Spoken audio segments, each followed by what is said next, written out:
Ravindra education channel में एक बार पुनः आपका हार्दिक स्वागत और अभिनंदन।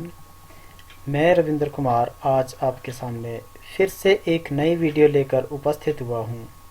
आशा करता हूं आप लोग इससे लाभान्वित होंगे तथा मेरे वीडियो को लाइक और शेयर ज़रूर करेंगे। जिन्होंने अभी तक चैनल को सब्सक्राइब नहीं किया है वो चैनल को सब्सक्राइब कर लें ताकि नई वीडियो के अपडेट्स आपको समय पर मिलते रहें। तो चलिए शुरू करते हैं आज का वीडियो।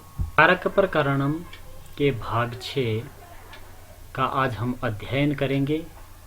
अभी तक हम भाग 1 से लेकर 5 का वीडियो देख चुके हैं और कारक प्रकरण चल रहा है। उसमें हमने कर्तृकारक, कर्म कारक, करण कारक, संप्रदान कारक, इन 4 कारकों का अध्ययन किया है। तो आइए आज हम भाग 6 को देखते हैं। इन वाक्यों पर ध्यान देंगे। महेशः गृहात् विद्यालयं गच्छति। महेश घर से विद्यालय जाता है। वृक्षात् पत्राणि पतन्ति। पेड़ से पत्ते गिरते हैं। इन दोनों वाक्यों में महेशः, पहले वाक्य में देखेंगे महेशः क्या है? कर्ता, कर्तृपद है। क्रिया क्या है? गच्छति।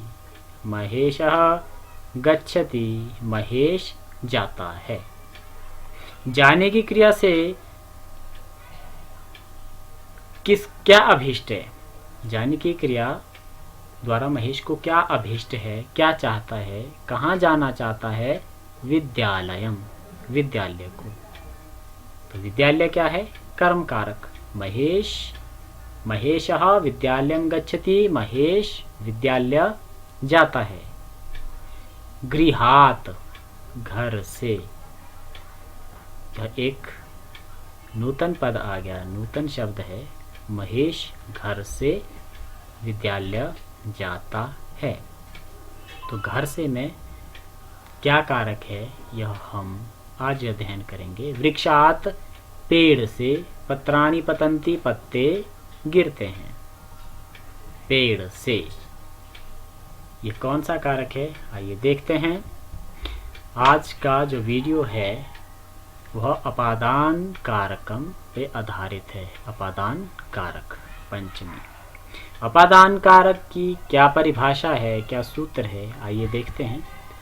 ध्रुवम अपाये अपादानम, यह सूत्र है। ध्रुवम अपाये अपादानम अर्थात अलगाव होने में, पृथक होने में, अलग होने में जो अटल है उसकी अपादान संज्ञा होती है। ध्रुवम किसको कहते हैं? अटल, निश्चित है, जो स्थिर है। और अपाय क्या होता है? अलग होने में। अलग होने में जो अटल है उसकी अपादान संज्ञा होती है। कहने का क्या तात्पर्य है? जिससे वियोग हो रहा है, जिससे जुदाई हो रही है, जिससे पृथक हो रहे हैं, जिससे अलग हो रहे हैं, उसकी अपादान संज्ञा होती है। आइए देखते हैं कैसे। अंशुलः अश्वात् पतति।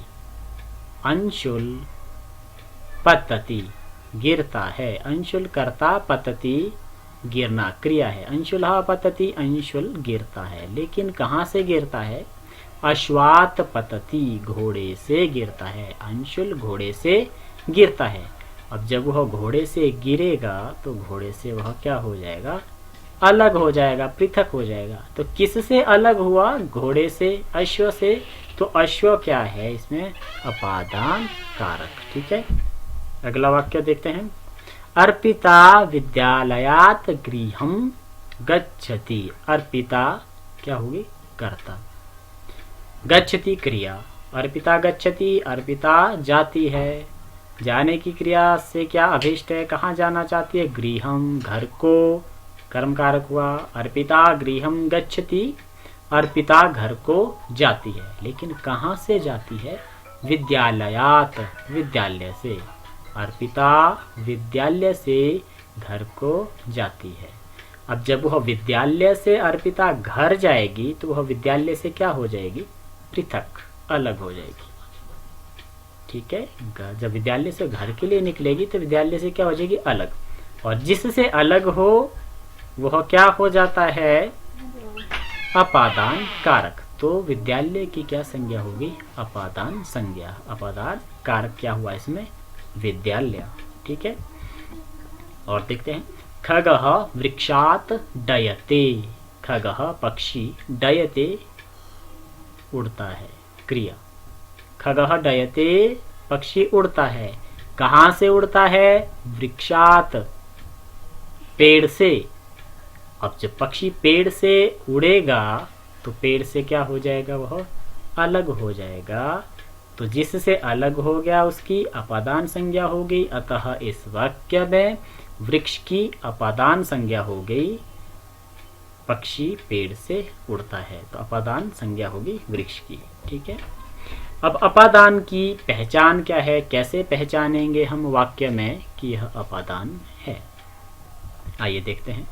अपादान पहचानने का एक तरीका यह है, क्या है? कि जिस शब्द के साथ से का प्रयोग हो वह शब्द अपादान कारक होता है। किंतु यह एक निश्चित नियम नहीं कहा जा सकता। यह आवश्यक नहीं कि जिसके साथ से हो वह अपादान कारक ही हो, क्योंकि हमने इससे पहले भी जो कारक पढ़े, हमने कर्ण कारक पढ़ा था। कर्ण से के द्वारा, जैसे राम ने बाण से रावण को मारा तो बाण से वहां पर हमने से देखा था, तो वह कर्ण कारक था। अगर हम इस नियम पे चलेंगे कि जिसके साथ से लगा वह अपादान कारक है, तो यह जरूरी नहीं है कि वह अपादान कारक ही हो। ठीक है, कारण कारक और अपादान कारक दोनों में क्या भिन्नता है? हम कैसे पता लगाएं कि यह कर्ण कारक है से देखकर, या अपादान कारक है? हमने से देखा तो ये कर्ण है या अपादान है? तो इन दोनों में अंतर को जानना आवश्यक है। कर्ण कारक में जो से लगता है वह साधन का प्रतीक होता है। जैसे चम्मच से खाता है, चम्मच के द्वारा खाता है, तो खाने का साधन है वो चम्मच। ठीक है, जैसे हाथ से लिखता है, हाथ के द्वारा लिखता है, वो कर्ण कारक है क्योंकि वो लिखने का साधन है। आंख से देखता है, कान से सुनता है, सुनने का साधन कान हुए, कर्ण कारक है। किंतु इसमें जुदाई नहीं है। हाथ से लिखने में हाथ से जुदाई नहीं हो रही है कलम की। चम्मच से खाता है तो चम्मच से जुदाई नहीं हो रही है, अलग नहीं हो रहा है, वो साधन है। किंतु जो अपादान वाला से है वह अलगाव का प्रतीक है। वहां पर हम देखते हैं कि वो अलग हो रहा है, जुदा हो रहा है। ठीक है, और जो कर्ण कारक से है उसको हटा के हम के द्वारा लिख सकते हैं। चम्मच से खाता है, से हटा करके हम वहां कर्ण कारक में के द्वारा लिख सकते हैं। चम्मच के द्वारा खाता है, अर्थ हमारा सेम रहेगा। ठीक है, पेन से लिखता है या पेन के द्वारा लिखता है, ये कर्ण कारक है। से को हटा करके के द्वारा जोड़ने पर भी वाक्य में जो भिन्नता है नहीं आती है। अर्थभेद में अर्थ सेम वही रहता है। किंतु अगर अपादान के से को हटाकर हमने के द्वारा लिखा तो अर्थ बदल जाएगा। कैसे? जैसे पेड़ से पत्ते गिरते हैं, हमने से हटा के लिख दिया पेड़ के द्वारा पत्ते गिरते हैं, तो गलत हो जाएगा, वो वाक्य नहीं रहेगा। ठीक है, जैसे मंदिर, महिला मंदिरात गृहम आगच्छति। महिला मंदिर से घर आती है। इस वाक्य में यदि से को हटा दिया और वहां पर हमने लिख दिया के द्वारा, तो क्या बन जाएगा? महिला मंदिर के द्वारा घर आती है। तो वाक्य सही रहा क्या? नहीं, अर्थ की दृष्टि से वाक्य सही नहीं है। महिला मंदिर के द्वारा घर आती है, ये कुछ और ही अर्थ हो गया इसका। महिला मंदिर से घर आती है। ठीक है, तो यह अपादान वाला से है। मंदिर से जब घर आएगी तो मंदिर से वह जुदा हो जाएगी, अलग हो जाएगी, फिर वो घर आएगी। ठीक है, तो यहाँ अपादान कारक है, यहाँ पर कर्ण कारक नहीं है। तो इस प्रकार से अपादान और कर्ण जो कारक है उन दोनों में भिन्नता को हम पहचान सकते हैं, और से देख करके हम केवल उसे कर्ण कारक माने या अपादान कारक माने, ऐसा नहीं है। हमें उस वाक्य को, अब प्रश्न यह उठता है कि अपादान कारक की पहचान तो हो गई, किंतु उसमें विभक्ति कौन सी लगेगी। जैसे कर्ता में प्रथमा विभक्ति लगती है, कर्म में द्वितीया लगती है, कर्ण में तृतीया विभक्ति है और संप्रदान में चतुर्थी विभक्ति है। अपादान में कौन सी विभक्ति का प्रयोग होगा।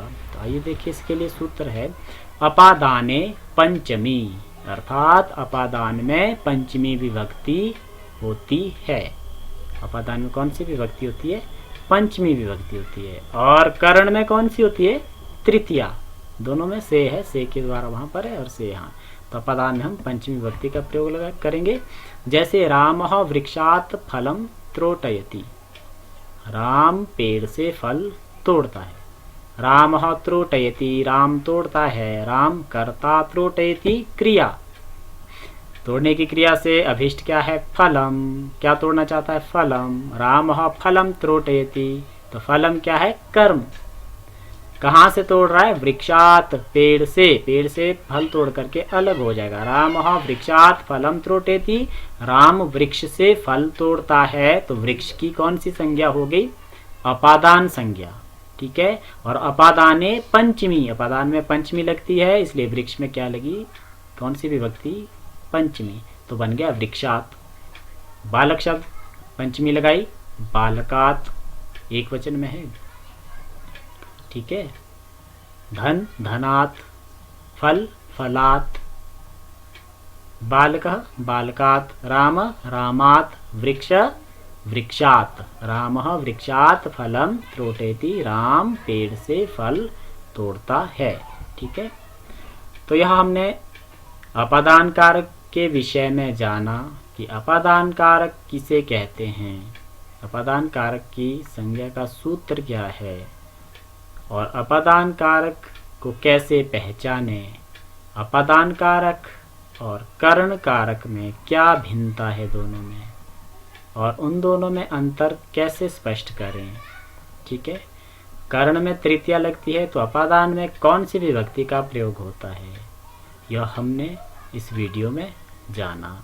आशा करता हूँ आपको समझ भी आया होगा। आइए कुछ एक अभ्यास देखते हैं। अब आपके पास 5 वाक्य हैं। इन 5 वाक्यों में से आपको यह बताना है कि कौन सा वाक्य अपादान कारक का है और कौन से वाक्य आपके कर्ण कारक के हैं। ये हिंदी में वाक्य दिए हैं। वह मुंह से बांसुरी बजाता है, मुंह से। अब आपको बताना है वाक्य कर्ण कारक का है या अपादान कारक का। घड़े से पानी गिरता है, घड़े से, सब में से लगा है। अब आपको यह बताना है यह कर्ण कारक है या अपादान। सेठ ने जेब से पैसे निकाले, दोनों हाथों से थैला पकड़ो, स्केच पेन से चित्र बनाओ। इन 5 वाक्यों को आप ध्यान से पढ़ेंगे और समझ करके आप बताएंगे कि यह कर्ण कारक के वाक्य कौन से हैं और अपादान कारक के वाक्य इनमें से कौन कौन से हैं। आशा करता हूँ आपको यह वीडियो पसंद आया होगा। यदि पसंद आया है तो ज़रूर आप इसको लाइक और शेयर करें। जिन्होंने अभी तक रविंद्र एजुकेशन चैनल को सब्सक्राइब नहीं किया है वो सब्सक्राइब करें और बेल आइकन बटन पे ऑल पर क्लिक करके आप डेली के जो वीडियो है जो इस चैनल पर अपलोड होते हैं उसकी नोटिफिकेशन आप तुरंत पा सकते हैं। और अगर आपको इससे आगे के विषय को जानना है तो आप इस चैनल के साथ जुड़े रहिए ताकि आप अग्रिम वीडियो को भी इस पर प्राप्त करके उसको देख करके आप लाभान्वित हो सकें। आज के लिए इतना ही। कल एक नए वीडियो के साथ आपसे पुनः भेंट होगी। तब तक के लिए नमो नमः।